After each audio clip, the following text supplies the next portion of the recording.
উকিলের কাছ থেকে পয়সা খেলেও সে পয়সা হজম করা খুব কঠিন।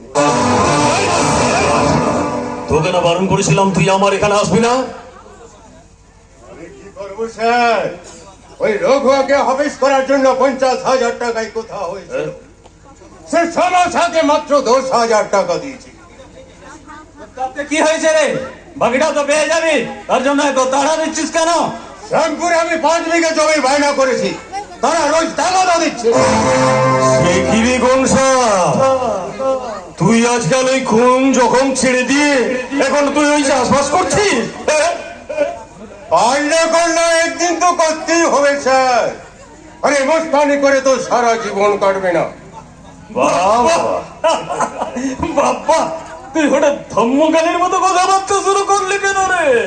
আমি ধর্ম টর্ম মানি না বাবু, শুধু আমি একটা সাদা কথা জানি, যতদিন আমাদের শরীরে রক্তের তেজ আছে ততদিন সবাই সালাম করবে।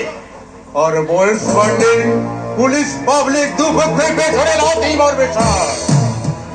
এই গণেশ মস্তান এইভাবে একজন ওই মেয়ে ছেলের মতো কথা বলছি, তোর লজ্জা করছে না? যত বয়স বাড়ছে তত ভয় হচ্ছে। ভয়? বাসি ফুল আর ভিজে বিস্কুট আর এই বুড়ো মস্তান, এসব মালের কোনো দাম নেই স্যার। 2 দিন বাদে আপনারাই আমার তাদেরকে তাজা এই এই এই গনসা, তোর বক্তৃতা বন্ধ কর, যা এখন থেকে বিদায় হয়ে যা। কদিন পরে এসে টাকাটা নিয়ে যাবি, যা।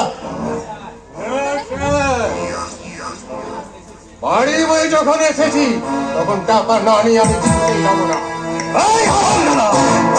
তোরা উঁচু করে কথা বলবি না, নইলে আমি ওই ইন্সপেক্টরকে বলে তোকে আমি হাজতে ঢোকা করাবো।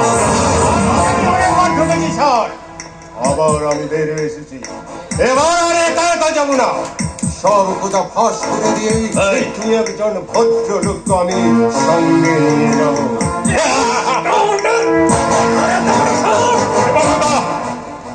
আপনার মতো সজ্জন মহান মানুষের মারামারি করা সাজে না, প্লিজ ওকে।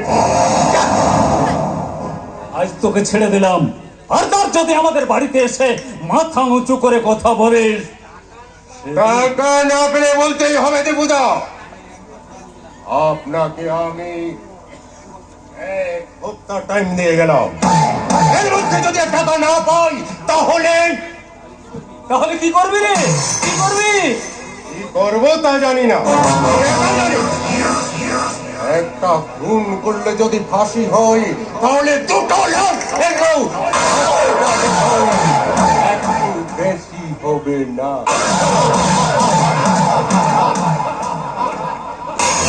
মনে রাখবেন। কিন্তু সঞ্জয়, তুমি বলনি কোয়ানি হঠাৎ এখানে চলে গেলে, মানে ওই দেবযানী ভালো আছে তো? এখনো পর্যন্ত ভালো আছে, এরপর কেমন থাকবে সেটা নির্ভর করছে আপনাদের উপর।